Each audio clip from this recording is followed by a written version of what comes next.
Hey everyone, Joe Waxman here. Today I want to look at the chart of Eminem, the rapper. So let's get right into it. Show the screen. All right, here's Eminem.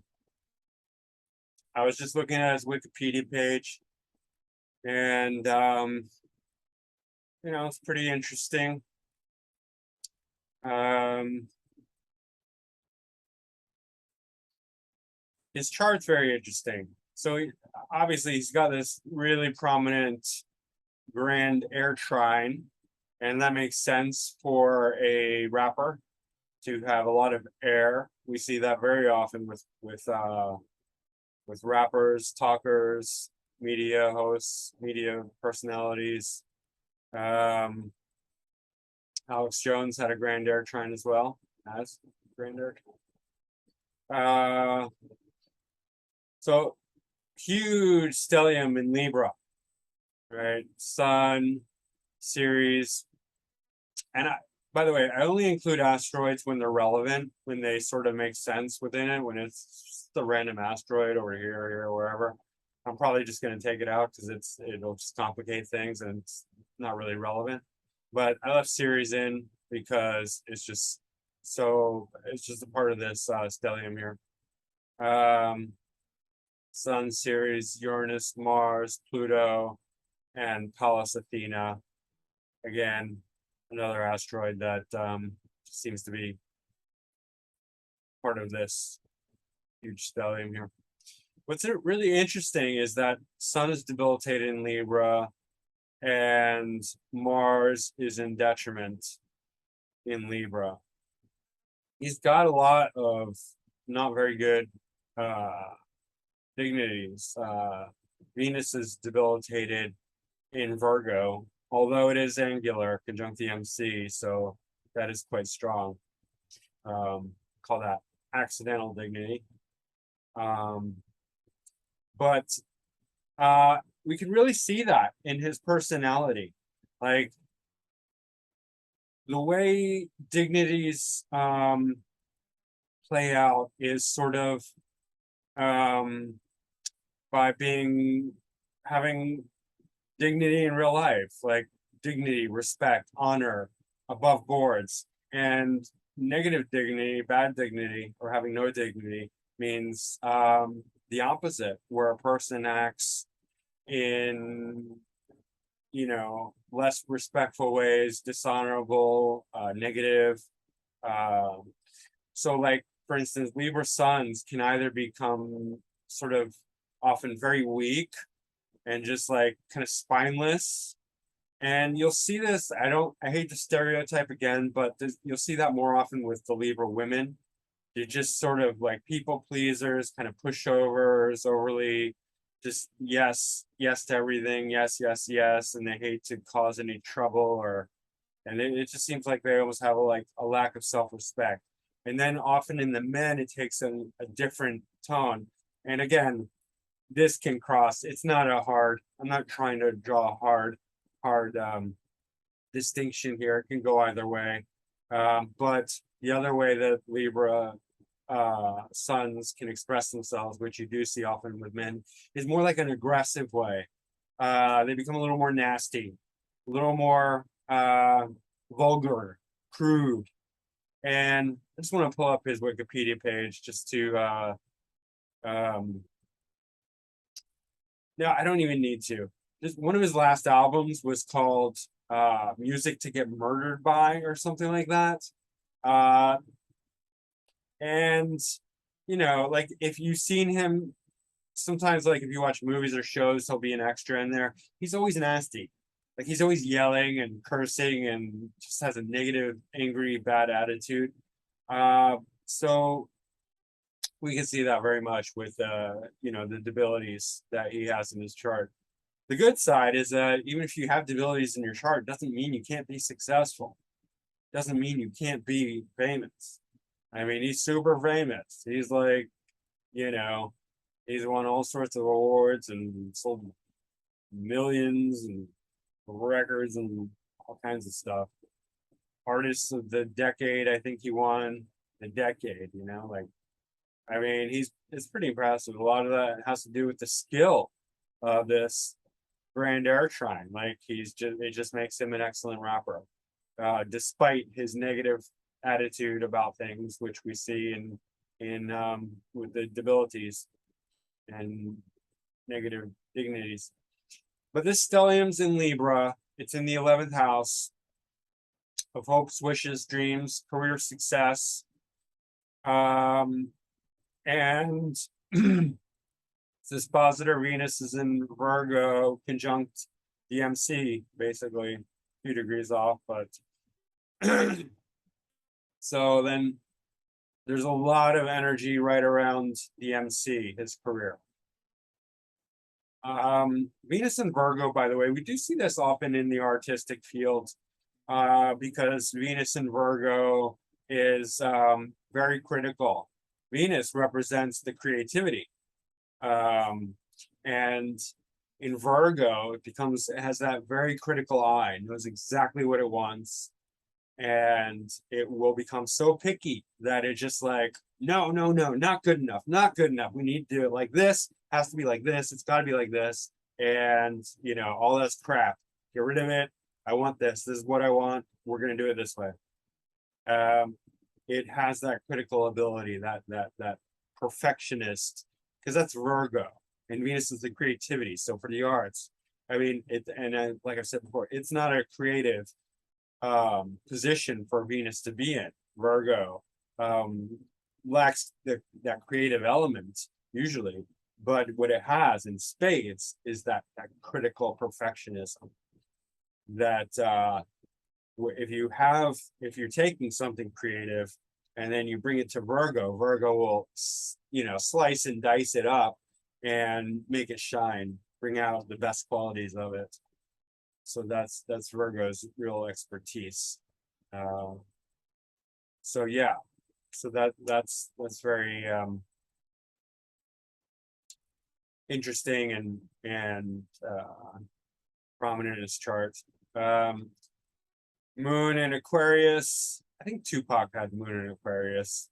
So again, just air sign, and this is the third house. So very strong moon for something like, you know, rapping, communication, speaking in general, media.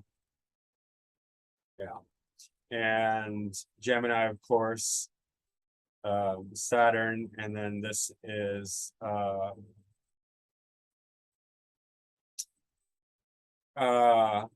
Vesta. Sorry, forgot for a second. Vesta. And I just left that in there again because it is close to Saturn. Vesta represents commitment. It's an asteroid that's supposed to represent like something very committed. It's the fires that the Vestal virgins are committed to keeping lit in mythology. So it has a lot to do with that. And then Saturn, of course. Yeah. Saturn is okay in Gemini, not terrible. And it's just really, it's just adding to this grand trine, and in quite close proximity, 19 degrees, 16, 20, 19, 21, 24. And then, you know, Mars and Pluto. Mars and Pluto here. Also Uranus, that is going to make it much more dynamic. And even though these are none of these do well. Well, actually, I'll take that back. Uranus does well in Libra, because that's that peace and quiet where you can really attract the Uranian insights. You know, Uranus is very vertical. It's like a bolt of lightning, right? And if you're like sitting in meditation, you can get incredible insights, and that's Libra. Libra is that balance, that peace, that equanimity. It rules. Uranus rules Libra in esoteric astrology. So Uranus actually is helping this out a lot, adding dignity. But Mars and Pluto are also harmonious together, although very intense because they both co-rule Scorpio. So this is bringing a lot of heavy intensity to it. And probably adds that towards that aggressive side. It's not he's not going to fall into sort of like the weak side of Libra, the pushover, the yes men, yes women, yes sir, yes ma'am. Because of that, the Uranus, Mars, Pluto, it's becoming much more intense and heavy. So it's more aggressive and violent. And he's, some of his songs are quite violent and edgy and heavily aggressive, very hyper aggressive even. But of course, he's got his Mercury in Scorpio. And Scorpio definitely can go down that path of heaviness, violence, aggression, ruled by both Mars and Pluto. And Mercury's in the 12th house, the house of creativity. Mercury's ruling the MC, the 10th house. And so 10th house and 10th house Lord in the 12th house shows that it's a career about 12th house matters. And one of the main things about 12th house, although it is a malefic house considered often, it's a house of creativity. A lot of artists have planets in the 12th house. Musicians, artists, any creative types can have very prominent 12th house. So here it's showing creativity. Mercury's the significator of speech, communication, and Mercury is the planet of rap music, because rap music is it's not just vocal, it's speech. Venus would be more like melodic music. Mercury's more, rap music is more mercurial, right? Singy songy music is more Venusian. So that makes sense. And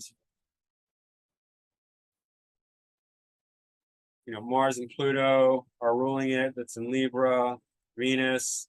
So it's kind of like that.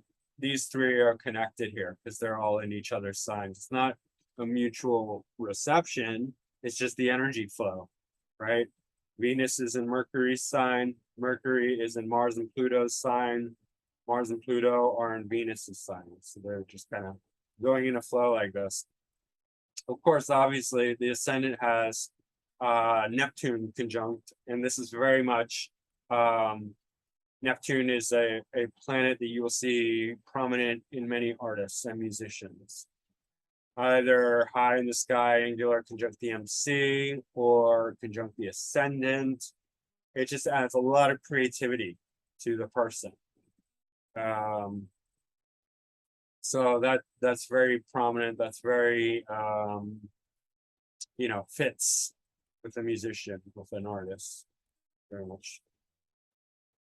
South Node is conjunct Vertex, and I left that in here. I don't usually include Vertex because that's more like a synastry thing, but I thought it was interesting. And I don't know how significant it is. It's hard to say, but perhaps. Vertex is a point that is considered activated when usually in synastry, if you have a prominent personal planet on the vertex, it can activate it. But it's one of those things that's hit or miss, and there's a lot of debate about it and discussion about how significant it really is. So it's just something to look at and be aware of. Wouldn't draw any hard conclusions, just sort of like, it's good to wonder about things without really having a fixed answer necessarily. That's how you learn. Like if you just have a hard idea about things coming into it, like you're not going to learn anything. But if you're just wondering and questioning and observing, that's how you can really learn. So that's what Vertex is doing here. And South Node being what we are born with, what we come into this world with. And he did get famous quite young. I mean, he did have struggles early on, but Vertex is a sort of destiny, something significant.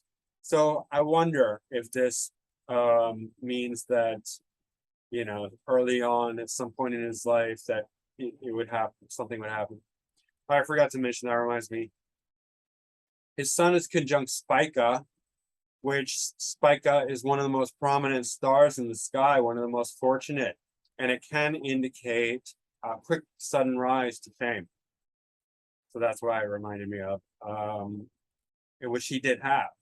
It wasn't that super quick. It wasn't like just over. I mean, like he worked at it. He was a rapper. He was struggling, a struggling rapper for a while. But then, you know, I think like a demo tape found his way to Dr. Dre. Dr. Dre immediately recognized his talent and wanted to work with him. And then they recorded Some Shady, and that was it. So that's interesting. But yeah, it's not all bad. Sun conjunct Spica is very good. And then the nodes, if you look at the nodes, this later degree our Sun, Ceres, and Uranus are square to the nodes. And any contacts with the nodes can indicate some sort of destiny, whether it's south node, north node, or squares to the nodes. That's something that needs to be met in this life. Well, south node will show talents that we're born with. North node shows the area that we need to learn and that we'll become obsessed with in later life. And then squares to the nodes are somewhere along the way we need to deal with it, you know, and it could be destiny. It could be a certain destiny. Sometimes squares to the nodes indicate certain events that happen. But sun and the nodes can indicate fame. Ceres is exact. Ceres has to do with food. So that's not, I don't know how much it relates it, but I just think it's, you know, just because it's prominent in this stellium, that, you know, leave it there and just say that it's just adding to the energy.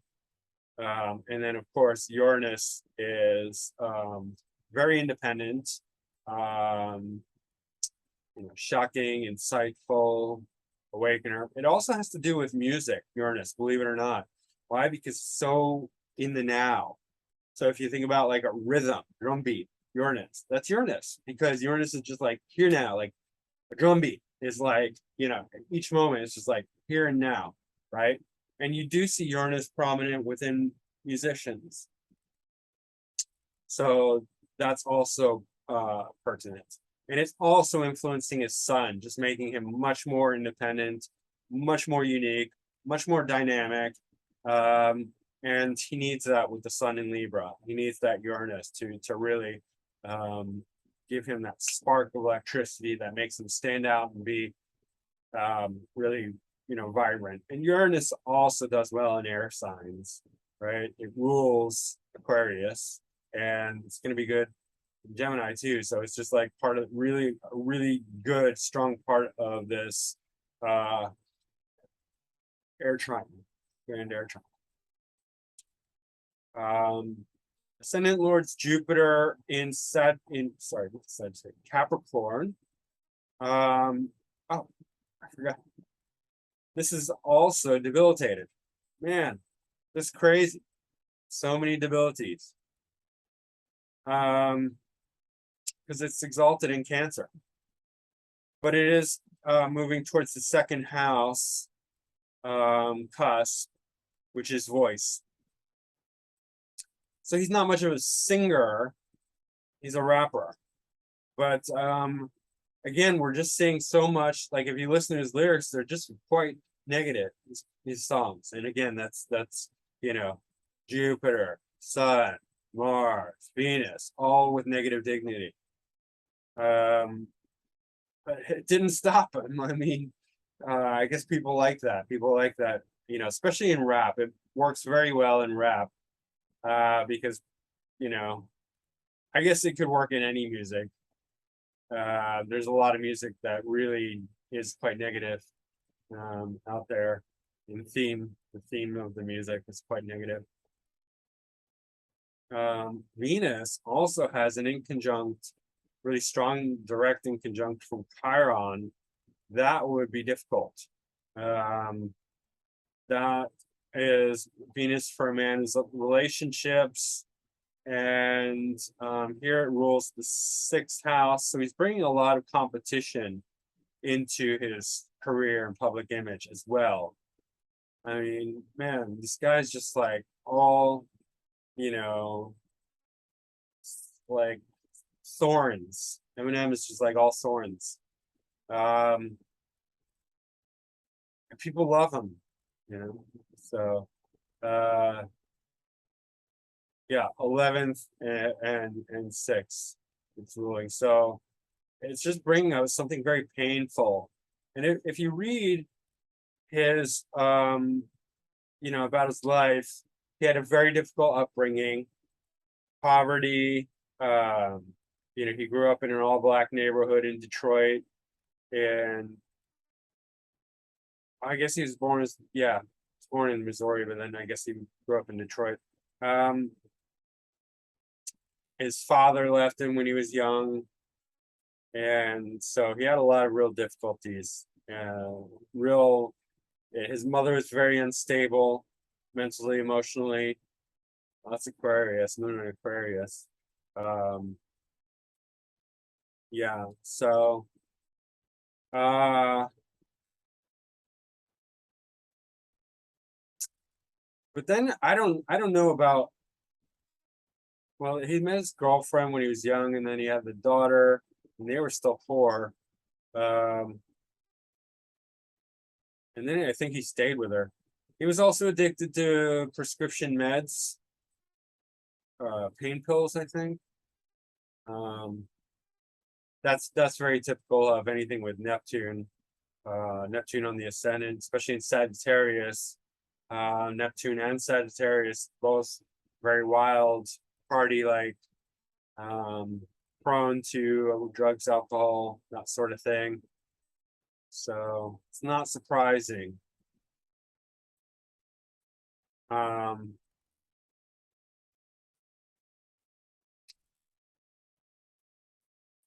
else?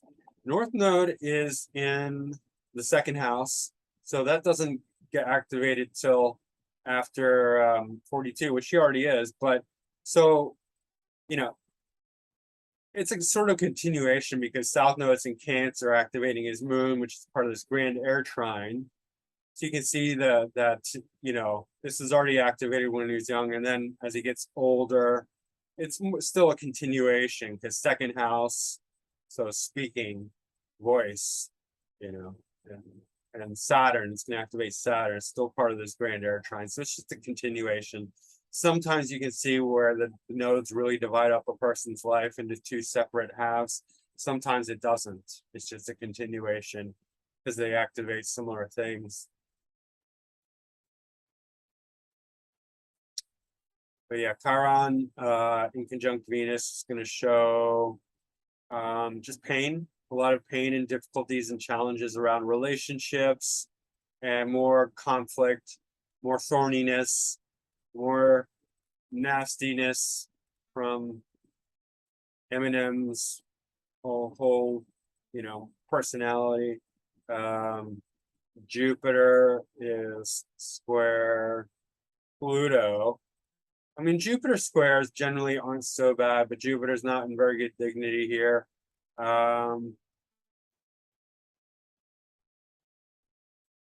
This is going to create a challenge. I mean, obviously Jupiter came through and made him lots of money. Jupiter's moving to the second house, North Node. Pluto is in the dominant position, but it definitely not easy. And then so like poverty for many years, and then eventually Jupiter, you know, acted like Jupiter. Because Jupiter in the second house is supposed to bring wealth, but he was definitely poor for a long time growing up and whatnot. Jupiter does rule the fourth house, so that shows the negative dignity here. You know, Jupiter's still going to be Jupiter. It's still going to bring Jupiterian things, even in bad dignity. It's just that it might take some time. It might have to burn off the negativity first, which it seems to have done. And a square from Pluto is going to make it even worse. Just going to add sort of a Plutonian crisis element, death and rebirth. Oh, actually, he did. Yeah, he did try and commit suicide. And Jupiter, when he was still poor, before he made it, Jupiter is our enthusiasm. It's our faith in life. I wouldn't say it's our joie de vivre. That's more Venus, which you can see is also really, he was negative. He was extremely negative, extremely hurt and pained. And if he hadn't made it, he might have, he definitely would have gone down a very destructive path. But there's too much negativity in his chart. But unfortunately, he's got so much linguistic talent that's what really elevated him to star status. But this Pluto square Jupiter is really going to make him negative and depressed and lose faith in life. And also Jupiter in Capricorn. And then the Chiron in conjunct Venus in Virgo.